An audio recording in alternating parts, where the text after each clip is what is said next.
You go into your shower feeling, but as soon as you reach for the Irish Spring, your day immediately gets better.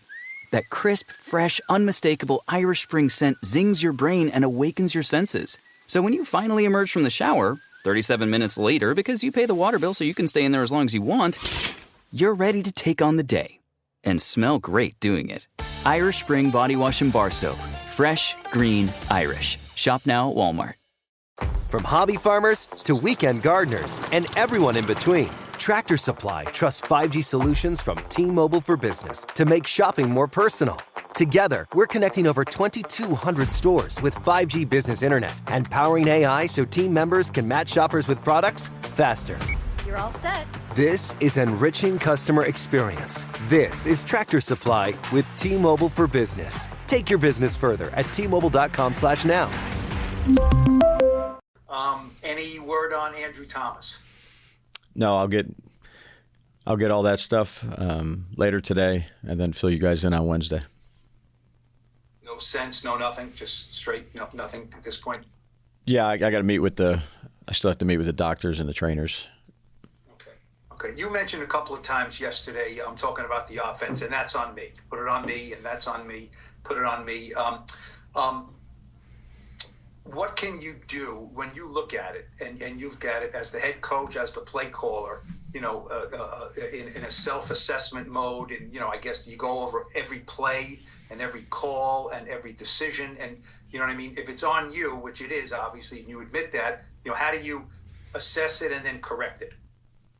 Yeah, you evaluate the tape, you evaluate the each play, what you need to do better. And then you focus on doing those things. Do you have a list or a chart, or how do you self-assess and say, okay, this was good, this I would do this again, this I would do this again, this I wouldn't, this was a bad read, this was good, this was not on me. You know what I mean? Is there like a checklist, or is it just in your mind? How do you do that? No, I mean you go back and you watch the tape. We watch it as a coaching staff together. We go through each play with a very fine-tooth comb, make sure that we're getting all the details coached up on the plays that we need to get them coached up. That's really been consistent since I've been doing it. It's consistent in Buffalo. It's consistent here. You look at the plays, you look at the execution of the play, timing of it, and do your best to correct those things. And as far as in that method that you do. Is there a room for dissent, in the group? You know what I mean? If somebody says, yeah, I don't know what you were thinking there in that third down call, you know what I mean? You're the head coach, but can they come at you and say, I don't, and you can discuss it, and maybe, you see their point, their side of it? Yeah, you do. That's what you do as a coaching staff. You meet, you're with each other all the time. Have a lot of confidence in our coaches, really in all three phases. It's very good communication, and you try to do the best you can on improving the things you need to improve on. When you looked back, what disappointed you maybe more today, or maybe less disappointed you more today than yesterday after the game? Well, again, you're not happy with the result, and you're not happy with the points. Again, there's things that are improving in areas, but the ultimate goal is to score points and finish drives and take care of the ball.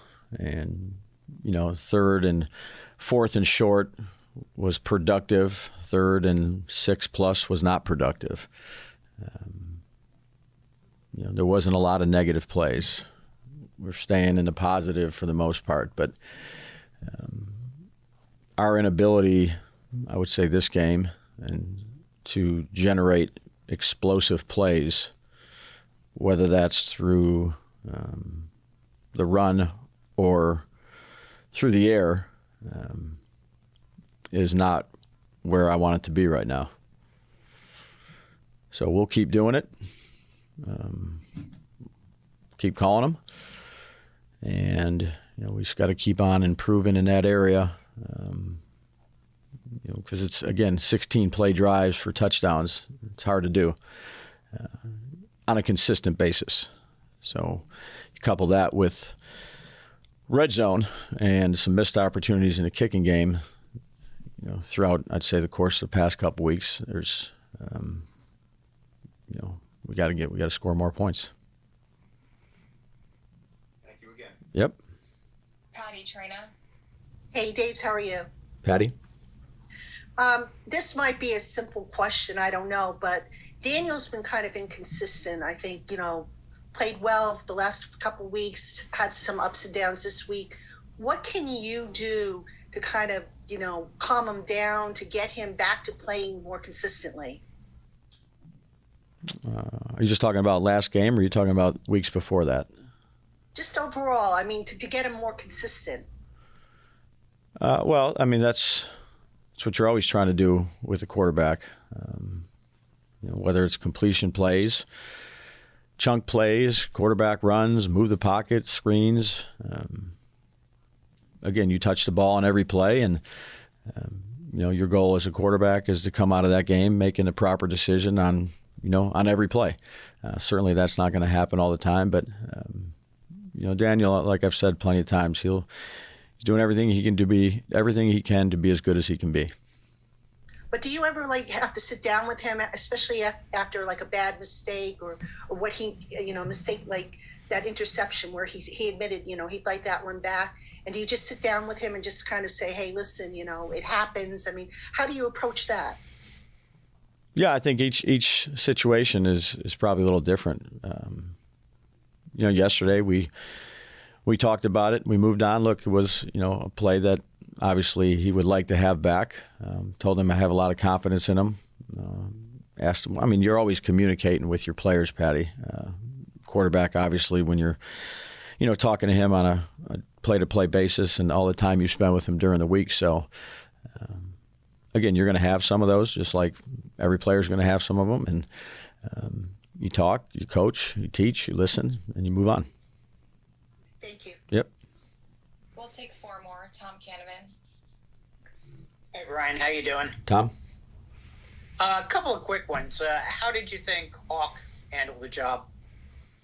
I thought for the amount of time that he's been here, I thought he did fine. Okay.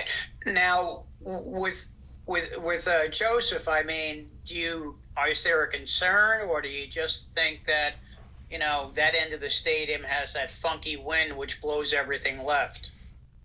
Oh yeah, he's done pretty good since he's been here, and then we missed 2 of them.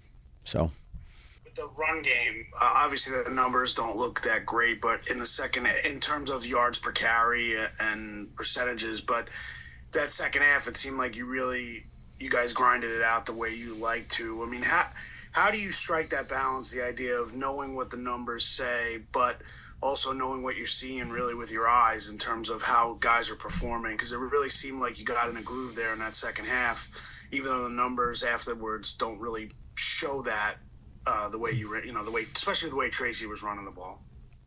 Yeah, look, the run game is, at times it's going to be hard early on. You'd like to get into a rhythm with it, but something I believe you have to stick with.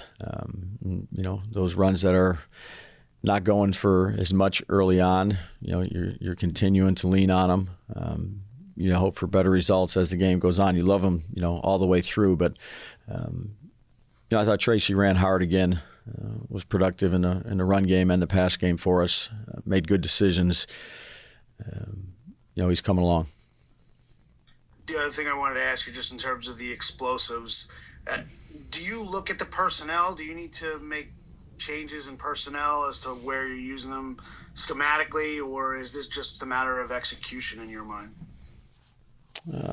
No, look, I think we threw the ball down the field 4 times, significant yardage, crossing route to Wandell, and then a couple go routes to Jalen and one to Slay. Again, something we'll just continue to work on. Again, they can come in different ways too, run after catch, things like that. But the vertical element, I think is important. Thanks. Yep. Last one, Dan Duggan. Hey, Brian, just back to the kicker. Is Gano going to be ready this week, or is there any chance he'll be ready this week? Again, I'll have better info for you on Wednesday, Dan. I'm going to talk to the doctors and see where everybody's at here. If he's not ready, are you comfortable going forward with Joseph, or do you have to maybe look about bringing other guys in? Or? Yeah, no, I'd say we'd stay with Greg. Okay, and the last one, I'm trying to understand the thought process on 2nd and 1, a couple QB sneaks you're in. Just what's the thought process there? Yeah, just go ahead and get the first down, keep another set of downs going. We were 1 of 3 on 3rd and 1, so pick it up and keep the clock moving and get another set of downs. We've done that plenty, various spots that I've been. Something we were going to do this game.